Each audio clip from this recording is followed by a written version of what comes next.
stormy seas and lost souls. How is it? She's dreamt of this before. It's coming. Is it? They say dreams are visions of our memories, thoughts and fears, as seen by our inner eye.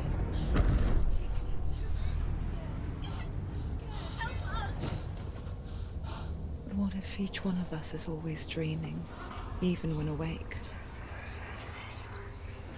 And we only see what our inner eye creates for us. Is this what hell is? A world shaped by Senua's nightmares. Maybe that's why people fear seeing the world through her eyes. Yes, she's scared. Because if you believe that Senua's reality is twisted, you must accept that yours might be too.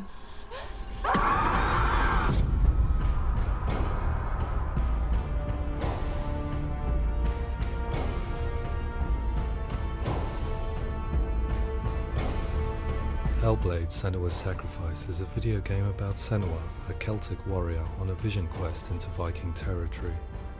But what sets our hero Senua apart is that she suffers from severe psychotic mental illness. He knows she's getting closer. He can feel her coming closer. She's getting closer. The original idea for Hellblade was to create a classic hero's journey, a journey of suffering, but one where the fantasy world is not another planet or alternate universe, but a world that is constructed in Senua's mind. But to do so would mean putting psychotic mental illness at the center of the experience, a subject that is still considered taboo, and a challenge that was both terrifying and exciting in equal measure.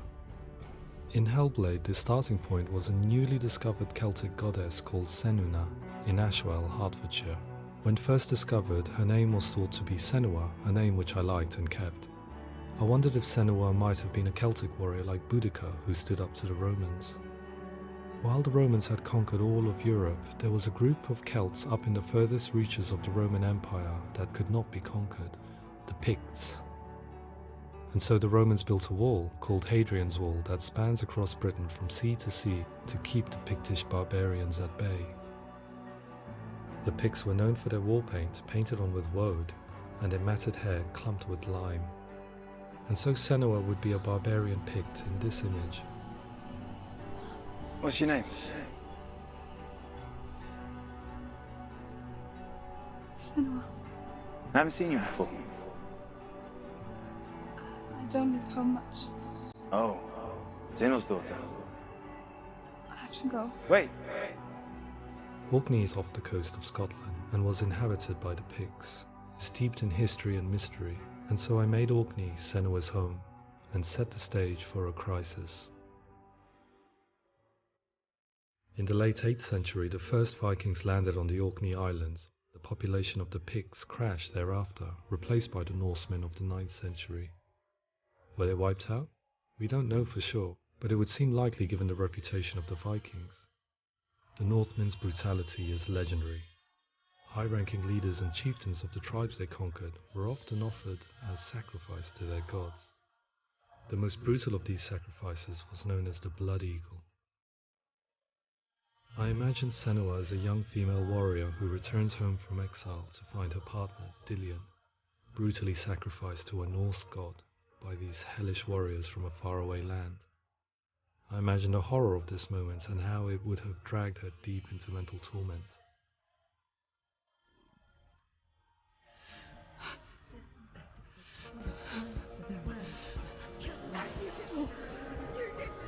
No!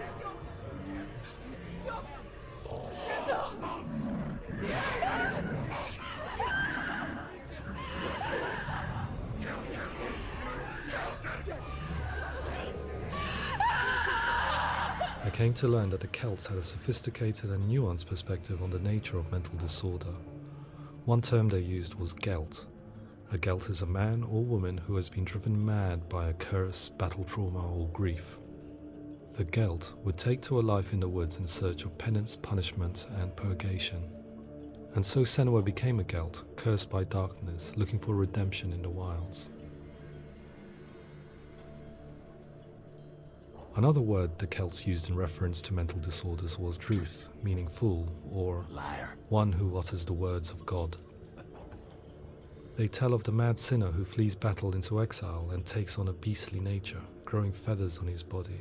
The character called Druth in Hellblade is based on a little-known person called Findan, an 8th century Irish Celt who was captured and enslaved by the Vikings, but eventually escaped to Orkney where he became a monk. I will tell you my stories of hell, if I may walk with you. Upon meeting Senua, it would be his stories that fuel her quest deep into their world of gods. The Northmen say the world will come to an end. The sun will grow black, the earth will sink into the sea, the stars will disappear, fire and water will meet, flames will play against the sky, the heavens and earth and all the world will be burned, all the gods will be dead, and the warriors of Valhalla and people everywhere. Senua, prepare yourself for Ragnarok, for it is nigh. So the stage was set for a new adventure, a journey into the Norse underworld called Hell, a vision quest fueled by madness and myth, a fantasy that was created by Senua's own mind, and one that we would experience through her eyes. This is your mission. This is your quest. There is nothing else left. To make a game about a warrior with psychotic mental illness as its central theme was fraught with danger. Mental illness, such as psychosis, is still taboo and rarely acknowledged in a century of cinema, never mind the new medium of games. Where it does feature, it often conflates psychosis and psychopathy associated with a lack of empathy. It is unfortunate that these two words sound so similar that they are used interchangeably in media. I must admit that I didn't have to look very far to discover my own ignorance of the subject. So we reached out to Paul Fletcher, psychiatrist and professor of health neuroscience at University of Cambridge. Psychosis is a descriptive term, and it refers to having a loss of contact with objective reality. So it's characterized by two main sets of symptoms. One of them is hallucinations, where somebody experiences perceptions when there is no actual objective thing out there to perceive. You're already dead. Who are you? And the other is delusions, where somebody comes to very often bizarre, unpleasant, frightening beliefs when there's no good evidence in favor of them. There's no doubt about it. The source of the darkness is in Helheim. And the goddess Hela holds his soul there. We reached out to Welcome, a biomedical research charity that spends billions on research and awareness programs aimed at improving health. Mental health hasn't always been presented in the media in a way that is particularly helpful. It can be challenging to engage people with the subject matter, and there are a lot of preconceived ideas about mental health, and particularly schizophrenia and psychosis. So we hope our support allows the team to continue to collaborate with Paul Fletcher and with those who have experience of psychosis to create a game that provides a fresh perspective on the condition and allows audiences to engage with it in a way that just wouldn't be possible in any other medium. What started out as a brief consultation convinced me that we were only scratching the surface of an immensely deep and interesting subject that could enrich and change the very nature of the game. That's cool. Thanks so much for coming in. Pleasure, thanks. It's really interesting for me. I'd love to be involved. I think it's fascinating. Absolutely. Our understanding of psychosis is still very much a mystery, and ways of treating it are still primitive compared to physical illness.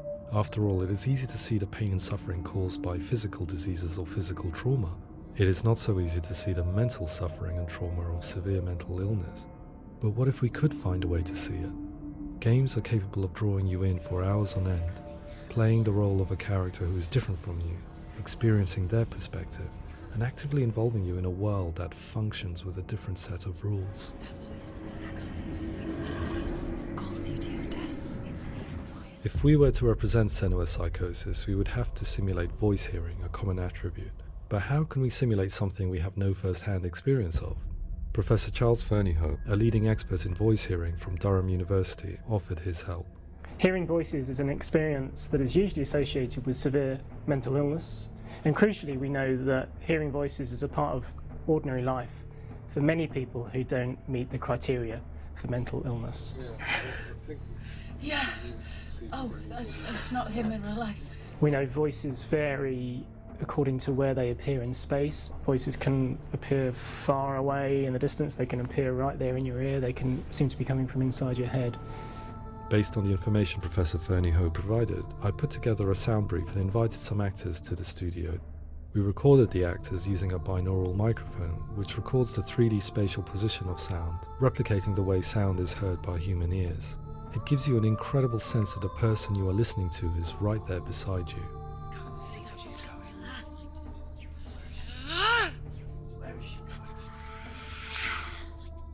Rachel Waddingham from the Voice Collective came to our studio with 2 young voice hearers to speak to our team.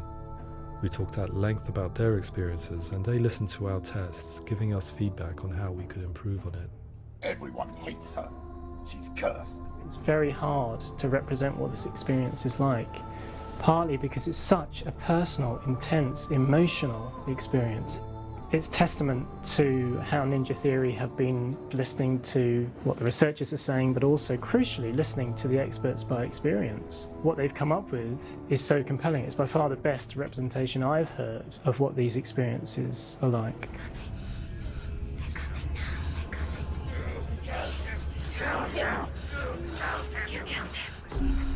Other common attributes of psychosis are visions and flashbacks.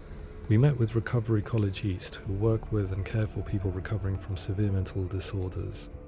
A group of service users gave us their first-hand account of what they experience. Sometimes when the visions or what we're seeing is too much, it becomes more difficult until eventually we perhaps don't see anything. The people we spoke to, the stories they told, were fascinating, harrowing and mind-boggling. The reality of what people experienced was vivid, far exceeding what I could possibly have imagined. We went away itching to represent some of these visions and flashbacks in the game. As we all know, my heart is so, love is so far away. Don't you know how I wanna feel deeper? I could never know how you grow, all these days are killing me. Now I see deep in me insanity does unfold. I just wanna feel deeper, deeper. I just wanna feel deeper, deeper.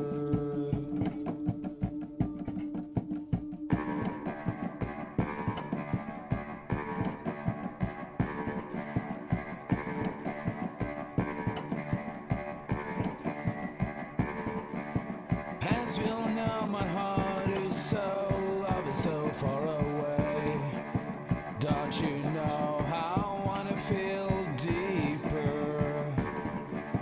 I could never know how you grow, all these days are killing me. Feel like this, read like this, I just wanna live, that's all. I just wanna feel deeper, deeper. I just wanna feel deeper, deeper.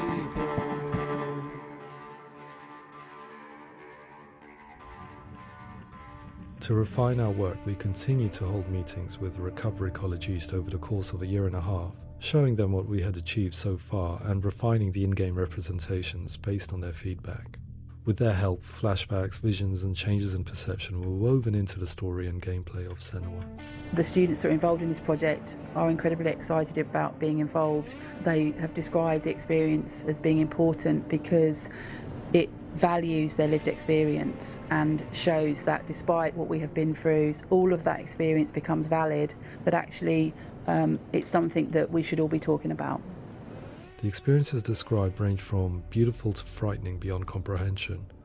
I heard of a girl who has to live with an angry voice screaming at her, slamming on her doors and walls 24 hours a day.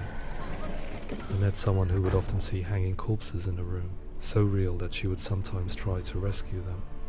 The panic and fear that comes with such visions is entirely understandable, and it can be a living horror for some. Worthless, weak, pathetic. Go on, feel sorry for yourself, because there is no one left to do that for you. I was urged by one fellow that we should not shy away from showing this horror, and so I was perpetually torn in making Hellblade. Had we gone too far with our representations or not far enough? broken and lost. Just like your soul. Come on.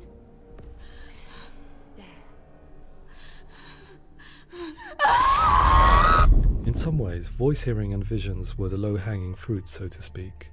There's another aspect of psychosis that is much harder to explain, but one that I think video games are uniquely able to represent, which are often called delusions. People begin to see patterns in the world. They begin to link things that most people wouldn't link. Most of the things that we might think would be coincidence or, not worth commenting on. Nevertheless, that might have a particular salience or importance for them. One individual described how everyday words, sounds, colours and objects were steeped in meaning to him, forming a strange and sinister puzzle that he was determined to solve but could not quite get to the bottom of. It's not just brain dysfunction. It's not like the system shut down. It's actually an incredibly creative process. The person creates a world populated with voices and phantasms and terrors, and they're completely immersed in it. They believe in it. We often invite people into the studio to play the game. In one of our playtests, they played through much of the game, making associations between runes, secret messages, and the threat of darkness that stalked them. There are many things that happen in the world of Hellblade that make perfect sense within the context of Senua's mind. The dark rot that's killing her slowly from within, the secret runes of the gods that block her path to Helheim, and strange associations that exist in the game to confuse you. To complete Senua's quest, you have to internalize and accept the logic and meaning behind these things to progress. Afterwards, they said that they didn't see much evidence of mental illness in the game. People with delusions of all sorts would argue the same thing, that they are not aware of their experience being abnormal in any way. I need this sword. It's important. Representing perception changes and thinking patterns within Hellblade gives us a set of symptoms common in psychosis. But people with lived experience were keen to emphasize another point, that it is wrong to define a person by their symptoms. Quite often, the illness comes not from the symptoms, but from the stigma, isolation and mistreatment that comes about from the rest of society. They say that I'm cursed. What if they're right? I needed someone to portray Senua, someone who could believably internalize her suffering.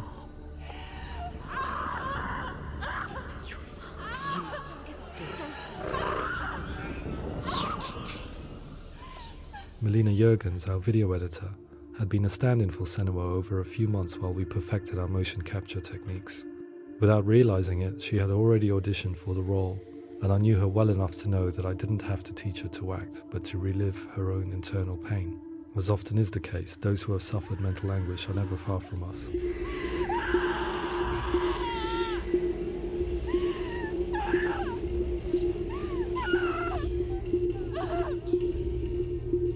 My hope is that by creating a compelling and aspirational character in Senua who feels very much real, albeit in a fantasy setting, we can provide a lens into her reality, a different one to yours, and this is where storytelling comes into play.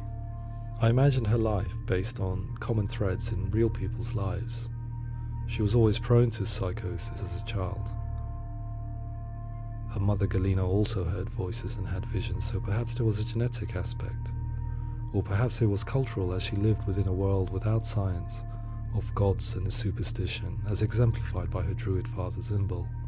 Psychosis developed in her late teens to early 20s and was exacerbated by stigma and isolation at the hands of the clansmen and her father. This darkness. It's spreading. The trauma of seeing her lover Dillian sacrificed tips her over the edge, making her remodel her reality around a concept that connects everything: the darkness. So the question, is what Senua experiences real? Can only be answered by saying, yes, it is real. It is her reality. All of her suffering will have been for nothing. It's just a matter of time.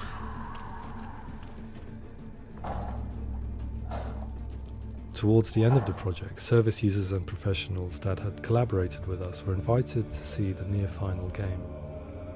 It was a chance to see if the game had reflected their views or if it had misrepresented them. For me, being involved in especially developing Senua's character has been really important, and being able to bring in my perspective and what I see and what I hear and having that built into the game has been a real privilege. It's gritty and it's meaty, and there are some tough subjects in there that are being tackled with honesty.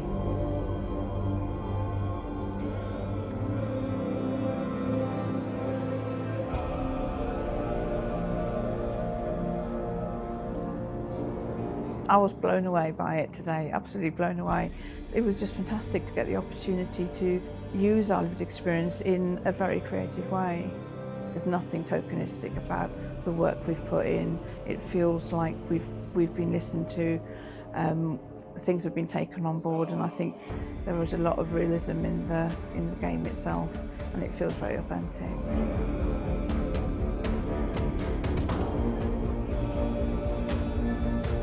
Hellblade will give people a good experience of what it's like to hear voices and have those experiences. I'm glad that the guys at Ninja Theory kind of asked us to come along and help them build an experience that's positive when it comes out, and get myself a copy and have a go.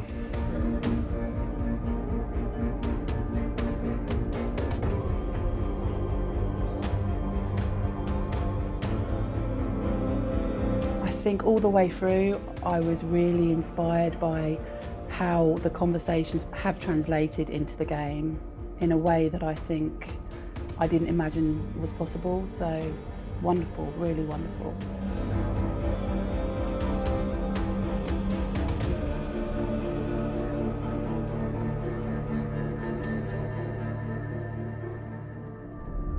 I really hope that others will follow the lead they've set and use the power of something like a video game to change people's perceptions, to increase understanding, and ultimately to make some of the stigma around voice hearing and other experiences go away.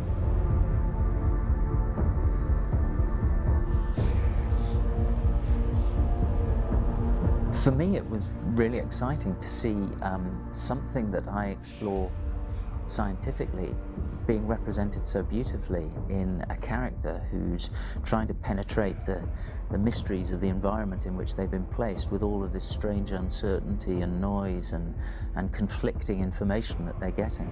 I'm very excited by this way of trying to represent mental illness, because I think it actually might be offering us insights that we wouldn't get from pure scientific explorations, and actually giving us quite an empathic view of what it might be like.